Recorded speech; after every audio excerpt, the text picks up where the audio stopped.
This is BKL Nightly. I'm Thad Brown with Caleb Carr and Rachel Liebert. Got a fun idea for you today.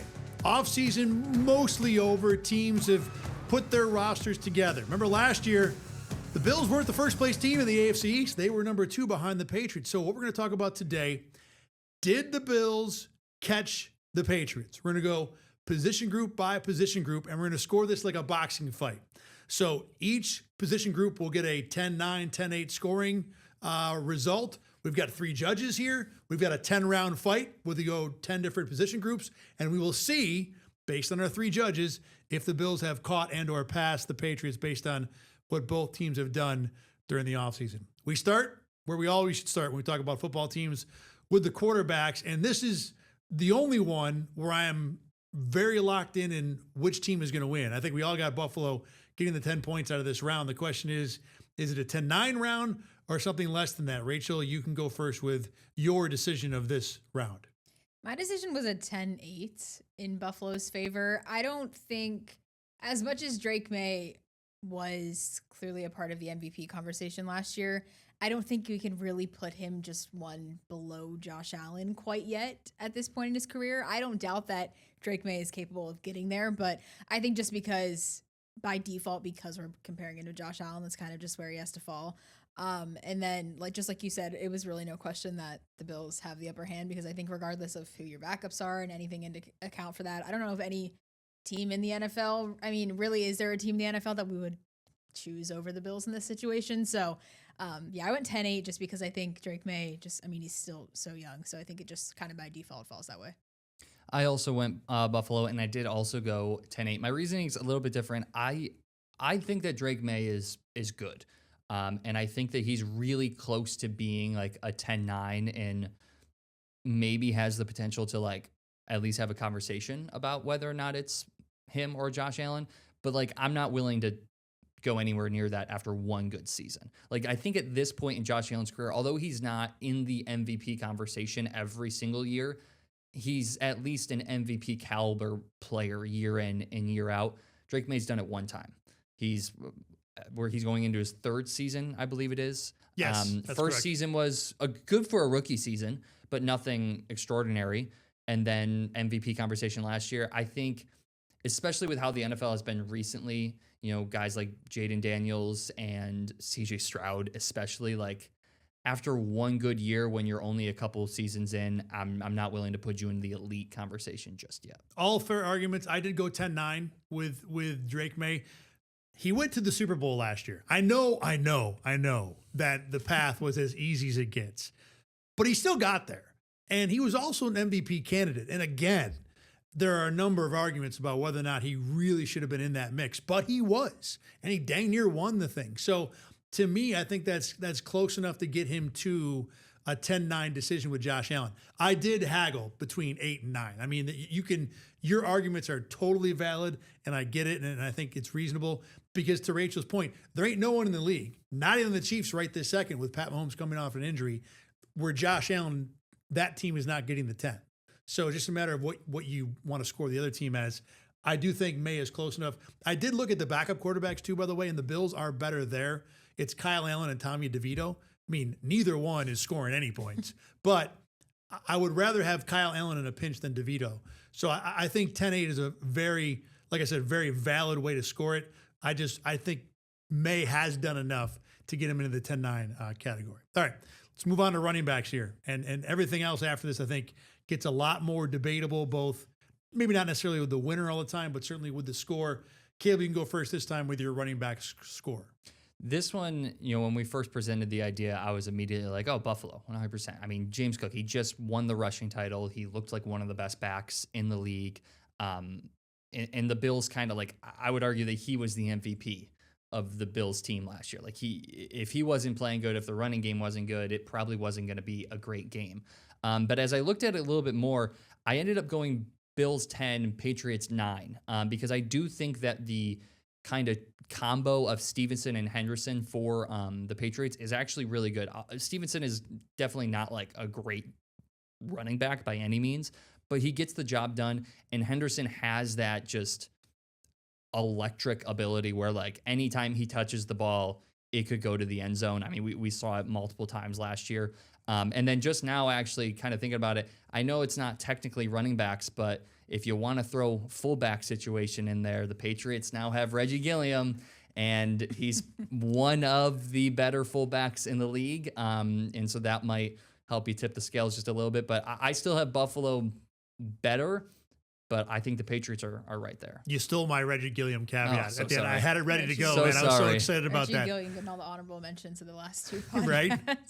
Right? That's a good point. I didn't even think about Reggie Gilliam in this conversation. I was between Bills 10-8, 10-9. I think I'm going to land on 10-9 just because I do think the Reggie Gilliam point maybe obviously makes the Patriots room a little bit better than what the Bills have at fullback right now. Same thing. I mean, when you have James Cook, it's hard to go against the Bills winning that category. I do like Stevenson and I do like Hendrickson, just like Caleb said. I just don't know. It's hard for me to compare Henderson because he's still in his second year in the league. So it's hard for me to really see the true comparison between like Ray Davis and Ty Johnson if we talking about like a backup. But I think they are still pretty close because when you look at it, I mean, almost the entirety of the rushing, what the Bills did, their rushing offense last year was James Cook. So to really look at like the full scheme of what the Patriots have, I think they do have a better maybe like duo of rotation wise. But I think James Cook still kind of gives the Bills automatically the edge. So I'm going to go 10-9 for the Bills with this one. I think I went 10-9 also, and the duo thing was kind of where I went because you think about if you were doing a draft of running backs, James Cook is number one. I would probably take Travion Henderson and Ramondre Stevenson 2 and 3. And that's not even a knock on Ray Davis or Ty Johnson because you could argue for those two guys in a lot of ways too. But I think Stevenson has proven that he can be a carry the load kind of guy. Ray Davis has also, but in a much, much smaller sample size. I mean, Henderson has proven he can do it, or Stevenson has proven he can do it over a longer period of time. So I do think the Patriots have the second and third best running back in the group. But when you go back to Ty Johnson and Ray Davis and all the different things, not only are they good running backs, but they're both good out of the backfield too, in a way that I don't think the other two Patriots backs have proven. So to me, the only debate here is 10-8 versus 10-9. And Reggie Gilliam, like I was really excited to talk about, but didn't get a chance to. Sorry. No, that's all right. You're doing your research. That's what you're supposed to do. I think Reggie Gilliam clinches it for me in making it a 10-9 Bills decision. But we were unanimous there going 10-9 with the running backs for that category. Next up, let's talk about the offensive line. Bills versus Patriots. Rachel, you can go first with this one. I'm leaning in just in terms of who's winning this one. I was leaning more towards the Bills, but not by a lot. Like I think this is a lot closer than maybe the other, well, obviously than the other two, quarterback and running back that we've talked about. I mean, when you look at the Bills losing David Edwards and then Ryan Vandermark, if you want to argue that, there's still like that's relevant. Don't knock that. I mean, I think that's a valuable backup. That's going to be different now. When we look at that, I think the Bills will still have a top unit without those guys. They brought in, I mean, 3 guys in free agency, a few draft picks. So I think they'll still have a top unit. But when you look at the Patriots, though, they have a pretty promising line as well. I think they're a little bit younger. I think that's maybe what gives me the edge for the Bills in this one because they're more experienced and more battle tested than maybe the Patriots. Not so obviously last year the Patriots went to the Super Bowl and that is important. But when you look at the Patriots, I mean, you have Will Campbell who was hurt last year but promising in this coming year.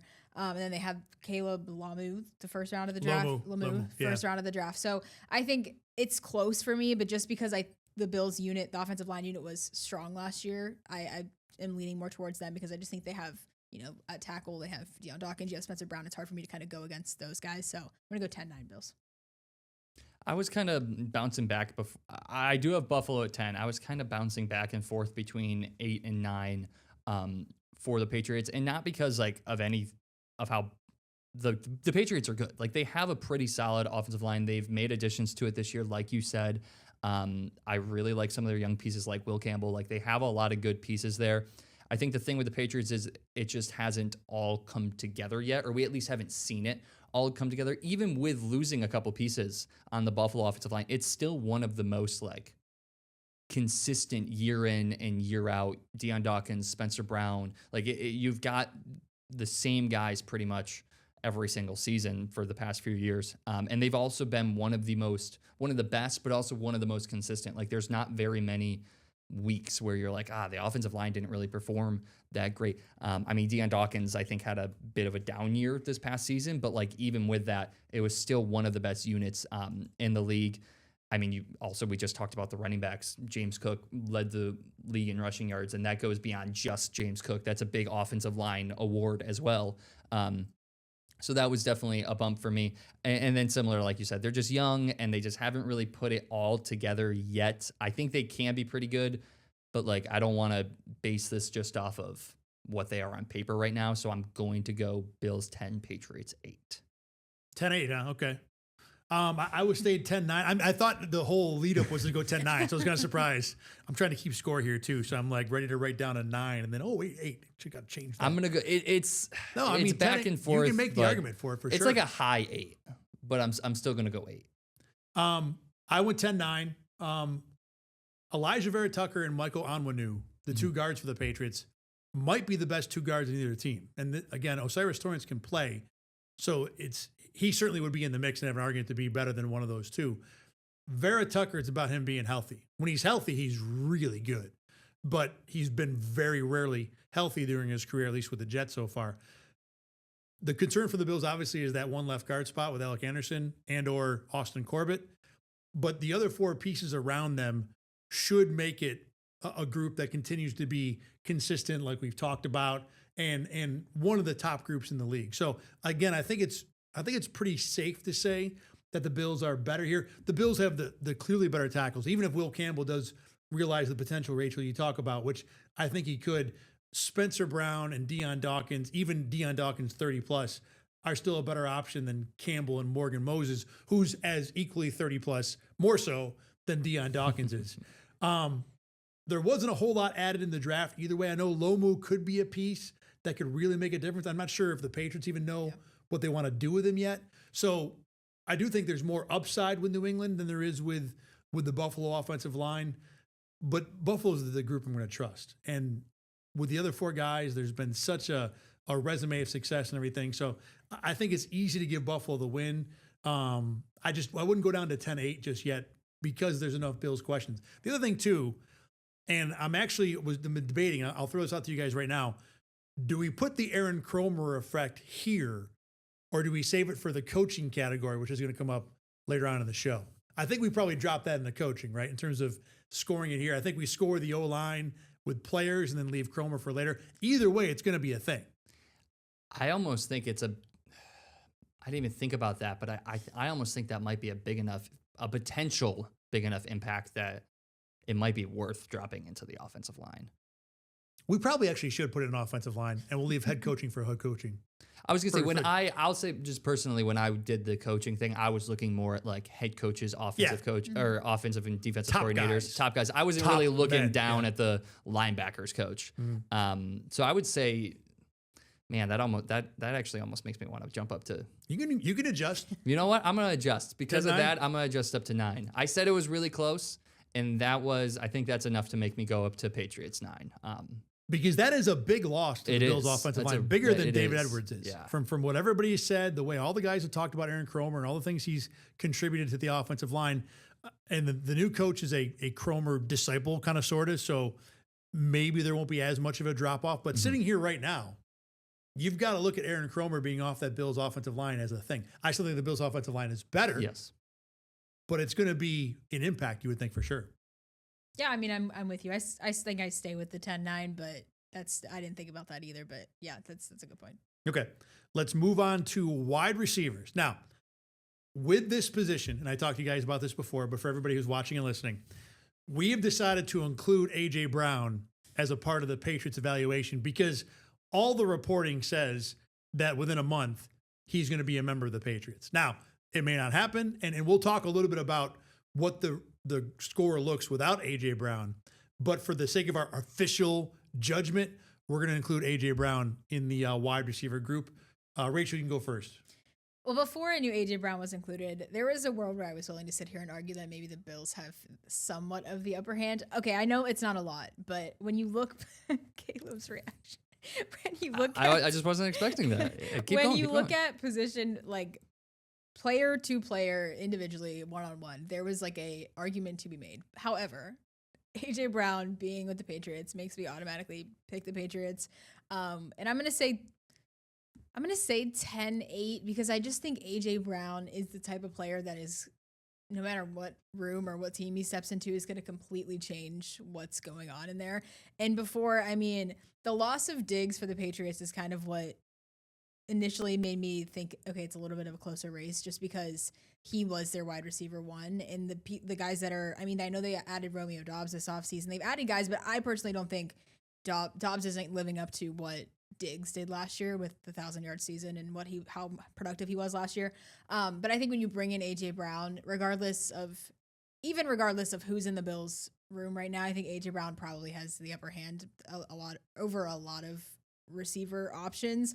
So that's why I'm going with Patriots. I'm going to say 10-8 just because, again, I think Caleb said, we're not really basing this on the potential of what these players are. And I think that's what the Bills wide receiver room is right now, is these draft picks or these free agents or whoever. Not DJ Moore, but just thinking about what they could be. We know what AJ Brown is. So that's why I'm going to go 10-8 Patriots for this. It's definitely about this year. We're not thinking about, what Skylar Bell is going to be in 2028. Mm-hmm. It's about this year's two position groups, Bills versus Patriots. Caleb?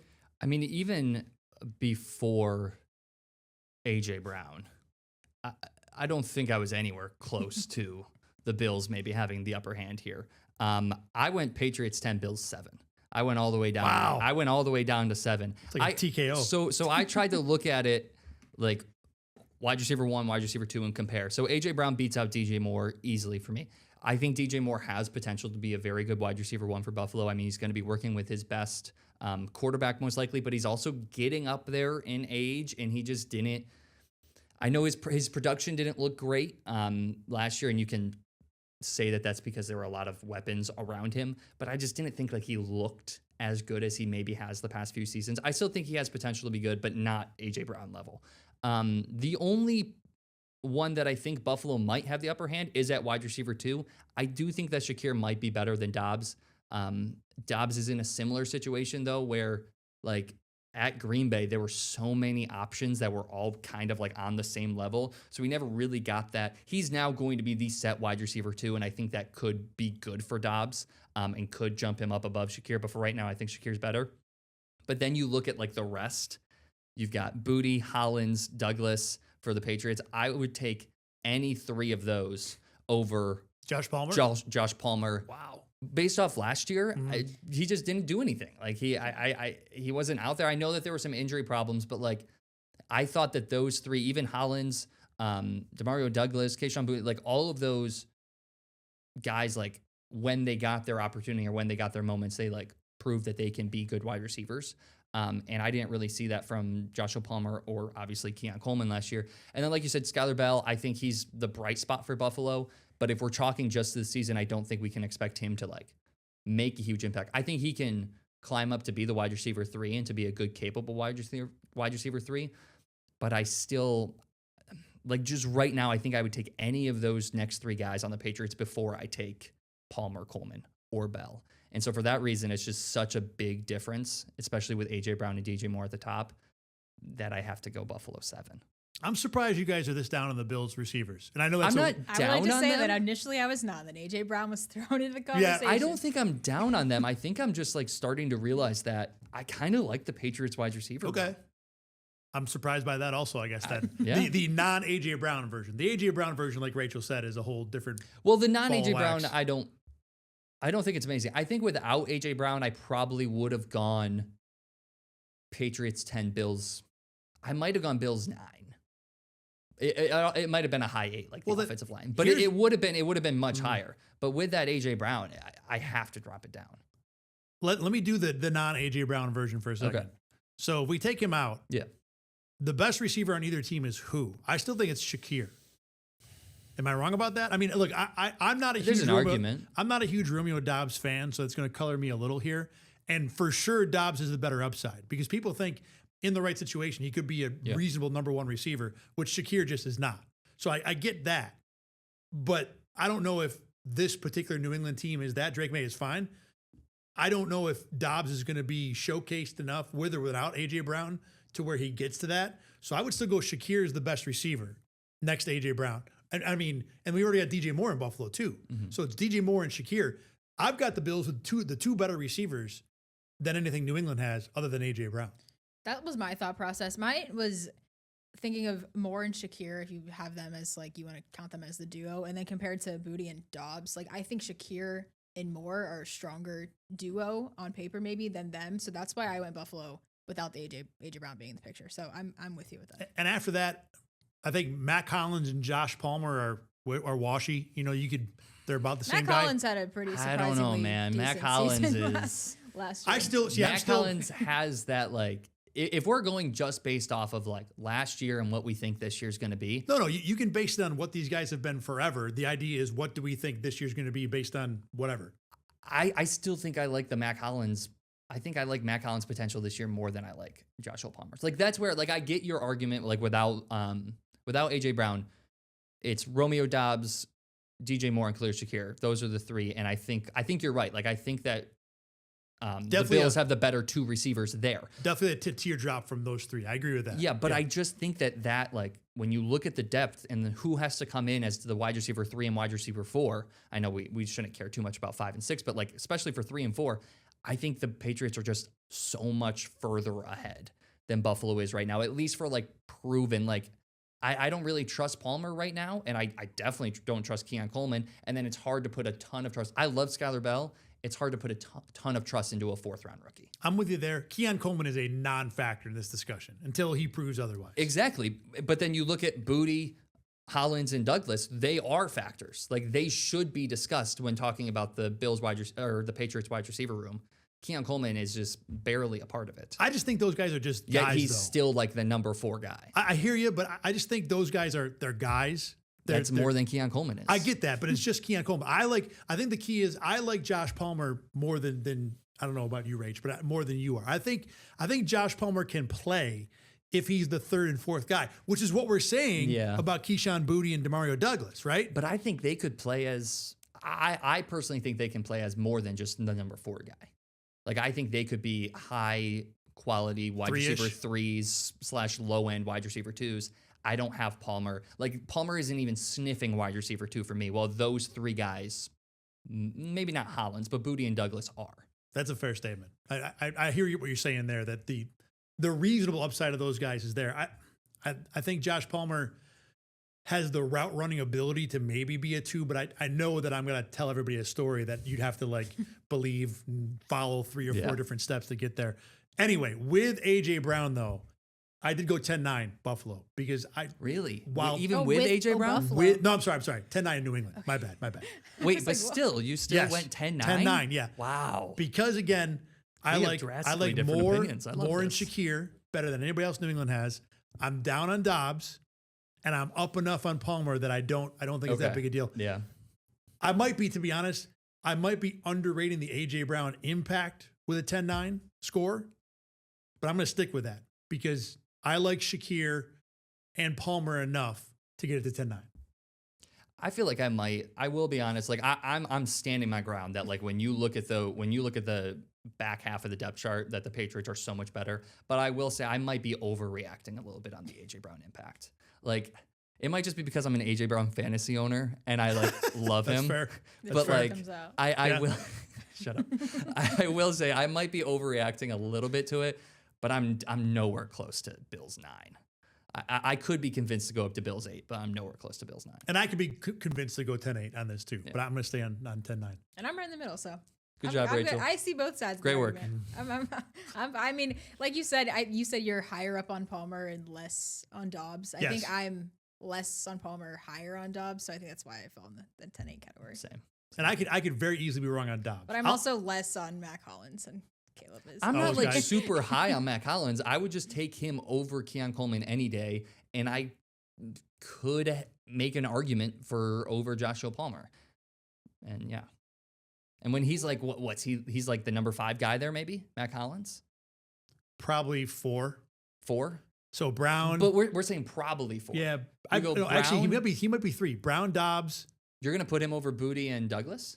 Maybe. Honestly, it doesn't even matter the order that you have. Right. When you go, your number 5 guy is like, if there's even a part of me that's debating that the number 5 guy might be better than the Bills' number 3 guy, that's the big part of why I went 7. At the very least, the Patriots are going to have A.J. Brown and Dobbs and 3 guys who could easily be number 3. Exactly. Easily. The Bills have DJ Moore, Shakir, and somebody has to be number 3. Exactly. That's actually a good point. That's a great way to put it. All right, let's move on to tight ends quick here before we wrap up with the offense. Caleb, you can go first on tight ends. I went Bills 10, Patriots 8. I do think that Hunter Henry is a very high quality tight end. You know, he's an above average. He gets in the end zone. He's just kind of like, he's not elite, but he's good. He's better than most. But I just think that the trio of Dalton Kincaid, even though his health is kind of a concern, Dawson Knox and Jackson Hawes is potentially one of the best tight end rooms in the league. I know there's some really, really good, like Trey McBride, Travis Kelce, those guys, but they don't really have anyone behind them.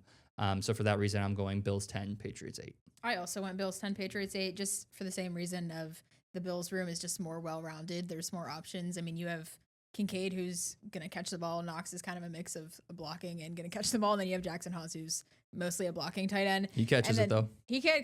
Caleb has to remind me every single time we talk about Jackson Hawes that he can catch the ball. I love Jackson Hawes. And same thing. I mean, Hunter Henry had a good season last year, but other than that, I mean, the Patriots added Julian Hill from Miami. He didn't really do anything last year, so not much. I'm with you, Caleb. 10-8 for the Bills. I went 10-9, and I will say that I think you guys, and I know you guys are not the only ones, are a little too infatuated with the fit. The fit is ridiculous. It is perfect how they have the receiving tight end, then the guy who can do both, and then the blocking tight end, and it all fits together like a nice jigsaw puzzle. But Dalton Kincaid isn't great when he's on the field. Good, not great, and he's barely on the field. Dawson Knox is fine at both things, but not great at either one. And look, as much as I love Jackson Hawes, same as you guys, he's a blocking tight end in a passing first league. So the impact is going to be limited to where, like, best room in the league, I'll take Trey McBride and me and you, and I'm probably a better off at tight end than what the 3 guys the Bills have. So I mean, I'm tall, so like you are right. So me and Rachel then, and then it's definitely at the bottom. Sorry, Rach. That's good. For that reason, I can't put the Bills at a 10-8 over Hunter Henry, who isn't great at all, but he is dependable. He does get on the field. He does make plays. And the Patriots also drafted Eli Raridan, who's like the Skylar Bell of tight ends this year. Like, he's a lower pick that, he might be good, but don't really put it to the bank. So I'm going to use that to push me to 10-9. If Dalton Kincaid either took a step and or took steps in 17 consecutive games, then it would be different for me. But I just can't depend on Kincaid to be the elite leader of the best tight end room of the league to put the Bills at that level. I don't even know if I could be convinced that Kincaid doesn't even really need to take like a step forward. He just needs to be on the field consistently and get comfortable on the field. Like, I feel like he was never able to really get comfortable in the Bills offense last year, and that could be a reason why his production was never really there. If he's just healthy for a full season, I think by the end, even if he doesn't really take a big step skill-wise, like, the production will go up. Yeah, I've got nothing to add. I'm like, I think that the Bills tight end, I mean, like you said, Kincaid has to stay healthy, but I still think that they are they're better room in the league when it comes to looking at all 3 of them and their abilities. I think they're one of the better rooms. I would push back on best room in the league. I'm not saying best. I think top better. 10 is reasonable. Do you have a best off the top of your head or no? Yeah, Trey McBride and whoever. Really? Oh, you yeah. don't even care who? I don't even know care. who the backup. And not just him are. either. Trey McBride, George Kittle if he's healthy, Brett Bowers. Any of those rooms. But if there's nobody behind them, I don't care. all right. I don't think that much of Kincaid to put him with good depth in those rooms. All right. It's better than those rooms. Okay. Good room, Yeah. but just not better, in my opinion. All right.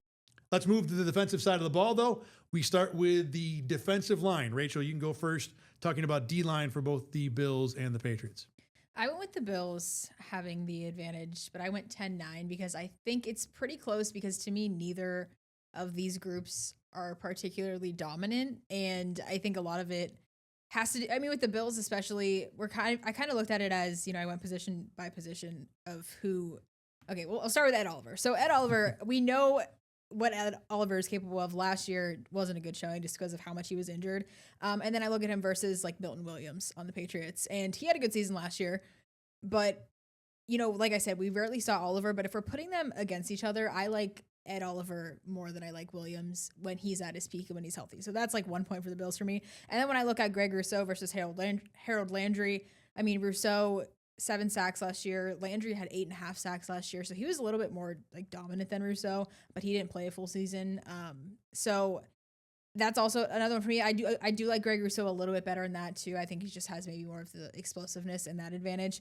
And then you look at Bradley Chubb versus Jones. I mean, Chubb to me is just also kind of a big question mark of like, what is he going to be this year? We know what he's done, but he hasn't been healthy. And what is he even going to bring to the Bills? Is it a Joey Bosa 2.0?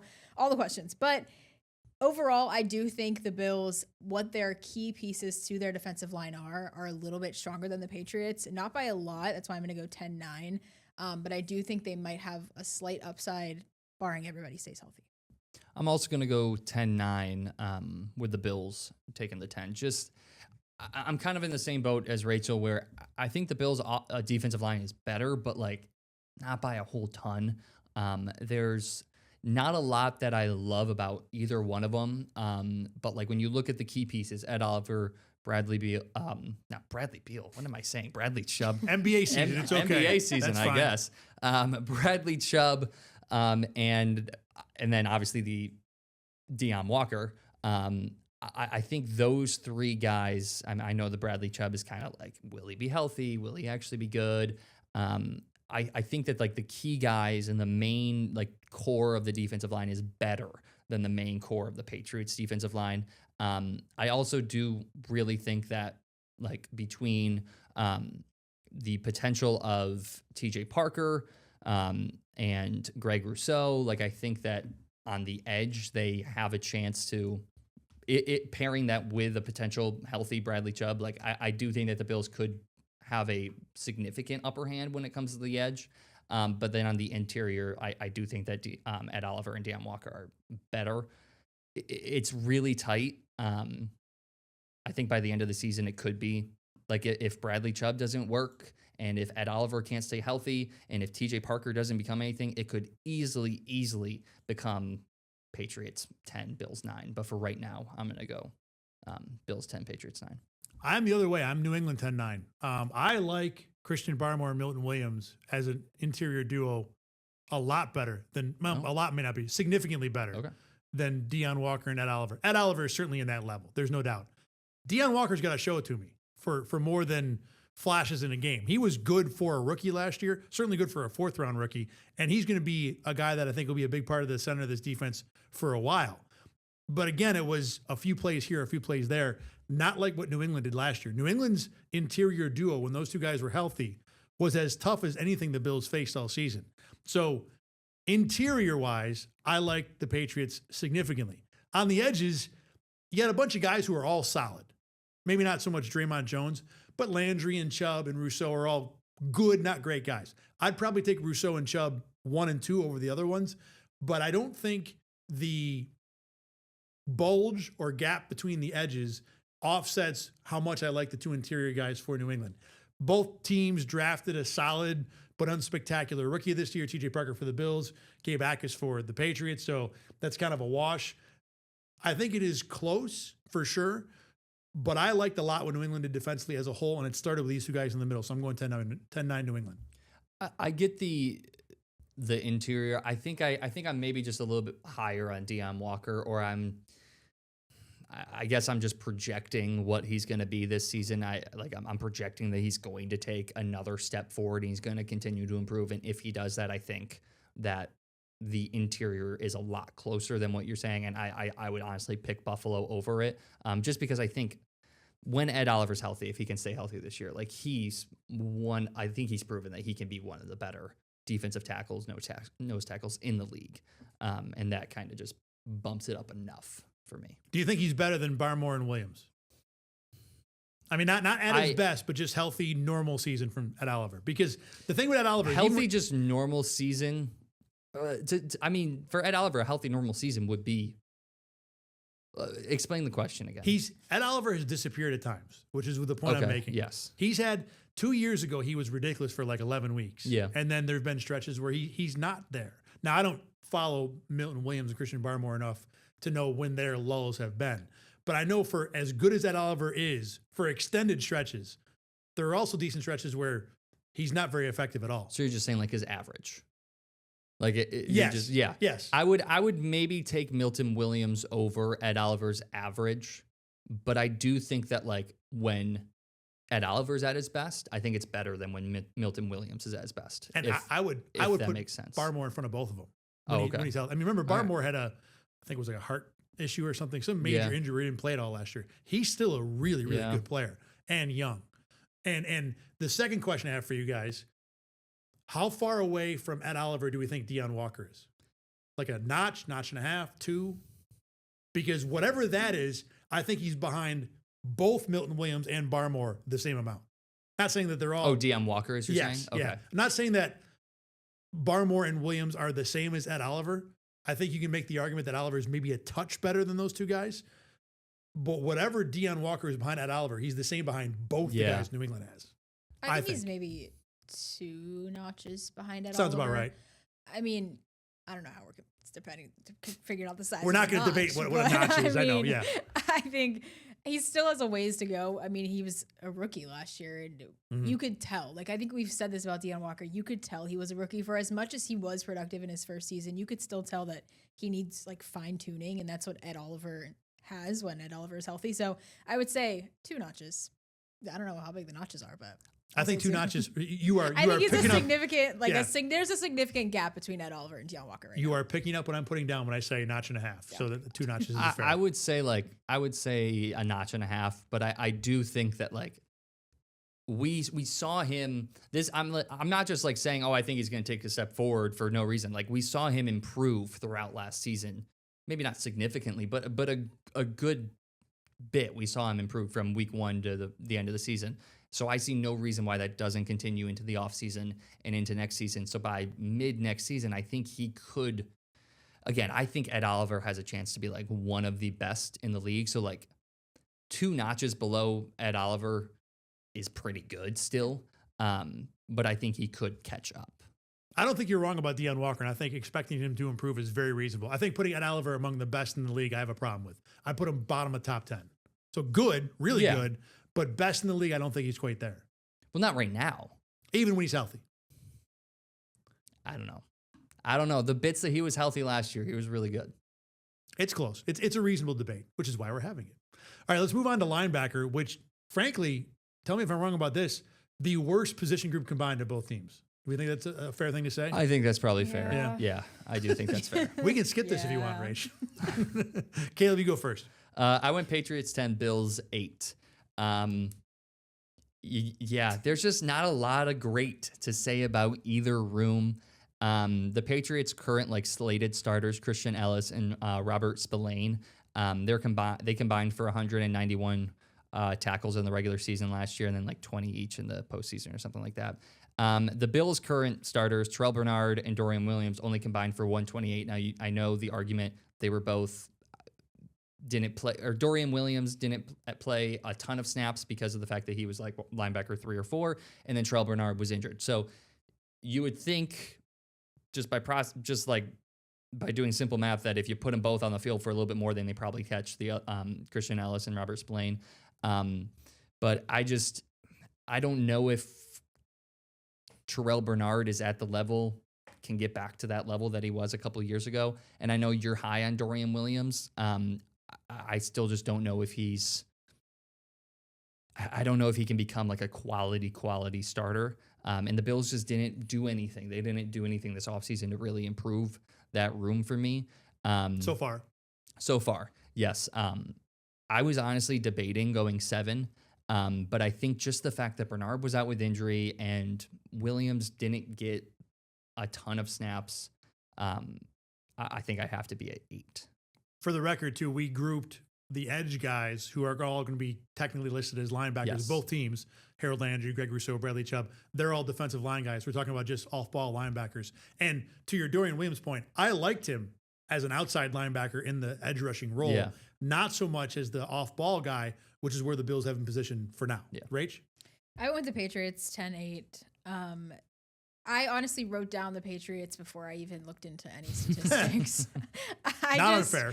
I'm just, I just don't love this Bills linebacker room. I feel like I say this every time we get on this podcast. It's just Terrell Bernard I feel like he's just on the decline. I mean, Dorian Williams, I like Dorian Williams too, but based on last year, it was hard to tell what he can actually provide for this team. And like you said, the Bills didn't do really anything yet this offseason to make me feel any better about the linebackers. And then just like Caleb did, when you break down the stats, I mean, the Patriots, just Robert Spillane, I mean, Christian Ellis, they just were statistically a lot better than what the Bills have right now. I don't think, depending on who the Bills maybe add to the room, I'm sure maybe it'll be a 10-9, but I don't know if they can even make a move at this point that would make me put them over the Patriots, just because I'm so kind of down on what the state of the linebacker room is right now. So I went Patriots 10-8. I'm with you on, I don't think there's a move the Bills would make to put the Bills linebackers ahead of the Patriots linebackers. I don't think the Patriots linebackers are good enough to get a 10-8 out of the Bills. I just don't. You need a guy who's got more elite ability than I think Spillane and Ellis have. They're close. They're solid.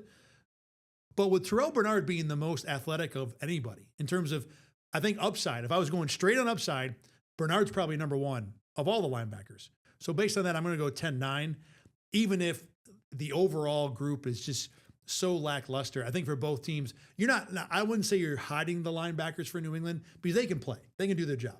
And Terrell Bernard, when healthy, similarly can do his job. I wonder how he's going to look in the new defense. I think he'll be fine, but I wonder. And then the big problem for me is, who's the other starter right now? Because I don't trust Dorian Williams in that job. And if we're going to look all the way down to Caleb Alarms or as the guy, I have big concerns about who else the Bills are putting on the field, to the point where I wonder if they're going to play nickel and dime a lot more, simply because those are the better players to put on the field. I would play Jalen Kilgore over, not necessarily Dorian Williams, but there are situations where I might. Certainly Cole Bishop, C.J. Gardner-Johnson, Geno Stone. In theory, you could drop Gardner-Johnson down and play Stone at safety. So I'm just down in the linebacker group as a whole, but I don't think New England is good enough to get anything better than a 10-9 out of me. You guys both just said it, that you don't think there's a move that they can make this offseason that would put you Bills ahead Patriots. I mean, the one, I think the top guy that we've been talking a lot about like them going to add, or even just the top linebacker still out there, is Bobby Okereke. Mm-hmm. If the Bills were to sign him, you would still go 10-9. You would still, I'm assuming you'd probably jump up to 10-9, but you guys would both still be at 10-9 with Okereke and Bernard over Spillane. It'd be really close then, but I trust Spillane and Ellis to be more solid at their job, which is a very in the weeds, detailed analytical analysis. Okay. But yeah, I would go 10-9. And you could debate me in a 10-9 Buffalo, but I would stay 10-9 New England. So you're 10-9, but you're 10-8. What if this question really only matters to Rachel because you can't go up, and if you're not going up for Bobby Okereke, you're not going up for anyone else. What if they brought back Matt Milano or a Shaq Thompson? Would that move you up at all? If they brought back Shaq Thompson, I think it might be more convincing to bump it up than Matt Milano. To 10-9, you mean? 10-9 Yes, yeah, to 10-9. I don't, it still wouldn't, they wouldn't flip for me, but I think Shaq Thompson would be more convincing of just based on what he did last year than Matt Milano. I think Matt Milano's time with the Bills is just kind of like ran its course. So if it was Shaq Thompson, might be a 10-9, but it wouldn't flip. I think Shaq Thompson, I go up to a 10-9. Bobby Okereke, I think I go 10-9 Buffalo. There's an argument for that. I think I do. I like Okereke I don't disagree too. With that. Yeah, I think I do. And I think Okereke, Shaq, Milano is the correct order for expected impact if the Bills added one of those guys. Yeah. All right, move to the defensive backs. This will be corners and safeties together. Rachel, you can go first this time. I got to think about this because initially when I did this, I separated them, but I did have the Patriots for both position groups. So I'm going to say Buffalo. I'm just kidding. I'm going to go with Patriots. I'm going to say 10-8, maybe 10-9. We'll say final answer 10-8. 10-8 it is. Locked in. I mean, okay, looking at corners, I think it's just really hard for me. I think Christian Gonzalez is just so much higher quality. And I like Christian Benford a lot. I'm not saying he's not a high quality corner, but Gonzalez is a lot higher quality than Benford to me. So that kind of is where like my cornerback realm stays. And then when you look at the rest of the Bills cornerback room, I mean, it's Hairston, just brought in Igmanosin, D. Alford is in the mix. I mean, those are just guys where it's like we don't really know what they're going to be. And then the Patriots, they have Carlton Davis, Marcus Jones. I mean, those are also guys. But I think the main one that I looked at when I looked at corners was Benford versus Gonzalez, and the Patriots have the upper hand there. And then when you look at safeties, I think it's a little bit more towards the Patriots. Not a lot, though. I think both groups did a lot of rebranding this offseason. And when you look at the Bills, I mean, Cole Bishop's obviously your guy. CJ Gardner-Johnson, also your guy. Geno Stone kind of falls back there, too. But the Patriots, they added Kevin Byard, led the NFL in interception. Byard. Is it Byard? I keep I seeing believe so so. many. I looked up so many pronunciations of his name. Byard. Led the NFL in interceptions last year. He's 32 years old, and he's still playing like he's not 32 years old. So that was a good pickup for them. I just think really the only guy that I like from the, not that I dislike the other guys from the Bills, but I mean, Cole Bishop, Gardner-Johnson are the two, but I just still think the Patriots have a little bit of the edge. And then Craig Woodson came off a pretty good rookie season as well. So I went Patriots. I'll say 10-8, but maybe 10-9. You could convince me. I'm going to go 10-9. Lots of the same points that Rachel made. I don't think Gonzalez is as ahead of Benford as maybe you do, but I definitely have him ahead of Benford. And then you just look at the rest, like Carlton Davis and Marcus Jones. They're not great cornerbacks, but they're at least more proven, more solid than whatever you're going to get from Igbinosun and Harrison. There you go. Maxwell Harrison. You got there. I found it. Like they're both just two giant question marks right now. We have no clue what they're going to be. You at least have an idea of what you're going to get when Davis and Jones roll out there for the Patriots. So for that reason, corners definitely go in the Patriots' favor. And then similar to Rachel, safeties was much closer. I think Cole Bishop is the best safety out of the four. But when you pair Cole Bishop with CJ Gardner-Johnson, I'm a Gardner-Johnson supporter. I think he's going to be good, but I will admit that he's also a big question mark. Like, you don't really know what is going to happen. We don't know if it's going to work. We don't know if it's whatever. So I think that the duo of Craig Woodson, he had a really good rookie season last year, and Kevin, was it Byard? Byard, yeah. Byard. Sorry, I put He was, the now, mispronunciation in your head. now I'm like, I don't know. I don't remember which one we said. Kevin Byard, he was great for Chicago. He is old, but like, he hasn't shown any signs of really slowing down yet. So I think that duo, which is a little bit more solid, a little bit more, you know what you're going to get, I would take that slightly over Bishop and a question mark. Although I do think that question mark is going to work out more than I think they will at cornerback. I will take Patriots 10-9. So I had Bills 10-9 down here on my sheet. Mhm. But as you guys have talked Did we convince through, you? Yeah, I believe you did. Wow. Should we high five? Can you see it? No, you can't. You see guys reaching. We don't have a camera. Wait, hold on a sec. I can put the camera up for everybody. We don't have a lot of time to be doing this, but we're going to do it anyway. We're gonna you do guys, it. you want It's to. fine. We have to There you celebrate. go. Go ahead, guys. Look There's at the high that. five. All right. So number one, I think I was not high enough on Christian Gonzalez. Like I think I was giving Benford, and this is not a Benford knock. Gonzalez is really that good. Yeah. Number two, I'm admittedly getting in the bag for CJ Gardner-Johnson. I'm totally overlooking all the behavioral issues and just like, I love what this guy can do. He's so versatile. He's going to make plays. So I'm right there with you. I had the safety duo for the Bills a lot further ahead of the New England safety duo than maybe I should have. Now, I think Byard at 30, I almost did it, at 32 or close to 32 is someone I'm not trusting the age in terms of him being able to continue to play at that level. But the corner advantage for the Patriots is that big. So I will go 10-9 New England for a lot of the reasons you guys said. I probably have had a closer 10-9 than Caleb does, but 10-9 still. Yeah, I think your 10-9's a little bit closer. My safeties, the safeties are really close. You could convince me that the Bills safety duo is better easily just because of Cole Bishop, but also because all it takes is, I think all Gardner-Johnson needs to do is be on the Buffalo Bills roster for the entire season, and it's probably good. So I could easily go safeties, but I think overall, I think we've all got it. Bishop is the best of the four safeties, I think, pretty clearly. So, all right, let's move to special teams. This shouldn't be a very long discussion. Caleb, you can go first this time. I did Bills 10, Patriots 9. This is it's really close though. There's nothing that really jumps out. I think the two punters are just a wash. They've got similar numbers. Nothing really jumps out there. I think the biggest point for me is probably going to be Ray Davis in the return game. I think he's probably the best returner out of them. And then Tyler Bass is just like, we have no clue what we're going to get from Tyler Bass right now. And he's the only kicker on the roster, and I don't really know if I have much trust in him. I'm going to try to say, is it Andy Borregales? Very good. Yeah. Nailed it. Did I get Absolutely it? Okay, nailed it, yeah. I've been avoiding it. I don't know if you noticed, I was avoiding it for like 30 seconds. Andy You know what? Borregales. Next time I make you go first and you have a name you don't want to pronounce, you can go pass. Yeah, I guess. One time a show, you can do that now.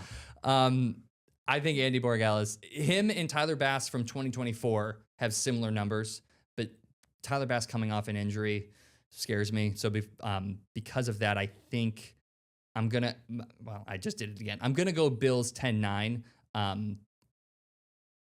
because of mainly Ray Davis. But I think it's really, really close. I also went Bills 10-9. Same point. I mean, Tyler Bass and Borregales have very similar numbers from the last season. Bass was healthy, and I think Borregales just came off his rookie season. So Yes. I put Bass over him just a little bit, even though I think Borregales' numbers were actually a little bit better than Bass's was his last season he was active. But just because experience-wise, I don't know if that gives him maybe the upper hand, but Tyler Bass, like you said, is a huge question mark of what the heck are we going to get from him.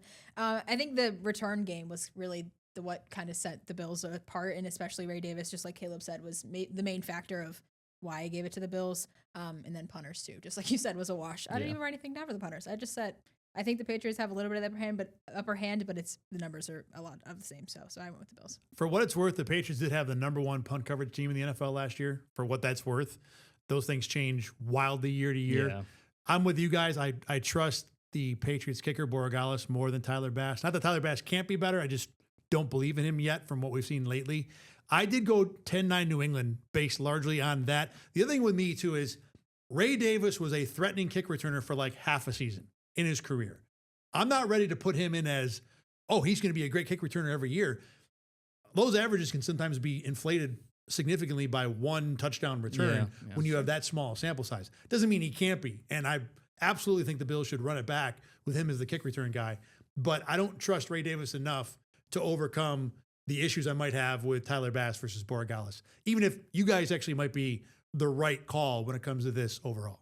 Also forgot, Reed Ferguson's the best long snapper in the league. All right, I'm flipping right now. 10-9 Buffalo. You are right about that, though. He is one of the better ones for sure. Last category, coaching. Rachel, you can go first. Overall, I'm going to give it to the Patriots, and I'm going to say 10-8 because I just don't think we can put, head coaching wise, I don't think we can put Joe Brady ahead of Mike Vrabel really in any category at this point. I mean, we don't know what we're going to get out of Joe Brady as a head coach. So I think that just automatically gives it to Vrabel. And then when you look at coordinators, offensive coordinator, I mean, Josh McDaniels has been with like legendary Patriots teams. He has 3 Super Bowls with them. And then you compare him to Pete Carmichael. I like Pete Carmichael a lot too. He obviously brings a lot of experience to the Bills as well, but I just think McDaniels has the higher quality experience. That's why I also go the Patriots for that way. And then defensively, Jim Leonard versus Zach Kerr. I mean, they're both young. I think Leonard's a little bit maybe more, not well respected, but just has more maybe on his resume of maybe more well respected from my point of view of just like collegiately what he did. And no, I think that's a fair thing to say. Yeah, I think just the like I said, the quality of the wins and the things that he accomplished, I like Leonard better. So offensively, I'm going to give it to the Patriots. Defensively, the Bills. But I think head coach wise, it also goes to the Patriots. So that's why I went. What did I say? 10-8. 10-8. Yep. 10-8. Yeah, 10-8 Patriots. I'm also going to go 10-8. I think that Jim Leonard is easily the better defensive coordinator between the two. But where it really comes down to the head coach and offensive coordinator. McDaniels, I mean, he's tried to be a head coach a couple times, hasn't really worked out, but he's not a head coach this season. He's the offensive coordinator, and he's been very, very good when he's the offensive coordinator. And then similar to what Rachel said, I don't not like Carmichael. I just don't know if Carmichael brings as much value to the coaching room as McDaniels does. And then it's just, I don't think Vrabel is like this elite head coach. But when you have a first-time guy who's never been a head coach ever for a single game versus a proven head coach who just went to the Super Bowl last season, it's really hard to even think about picking Joe Brady over him. So I went, like I said, Patriots 10, Bills 8. We almost start where we end on a decision that's obviously one team over the other. I don't think you can really pick the Bills because it's all on upside and theory and what might happen. Yeah. I like Jim Leonard enough as a defensive coordinator that I will make this a 10-9 decision for the Patriots. Mike Vrabel is really probably the defensive coordinator for the Patriots, to be fair. But I do like what Jim Leonard did in college enough to keep this close. And as you guys talked about it, I was leaning maybe flipping to 10-8, but I'll stay with 10-9. Like you guys said, Mike Vrabel has done it with multiple teams now.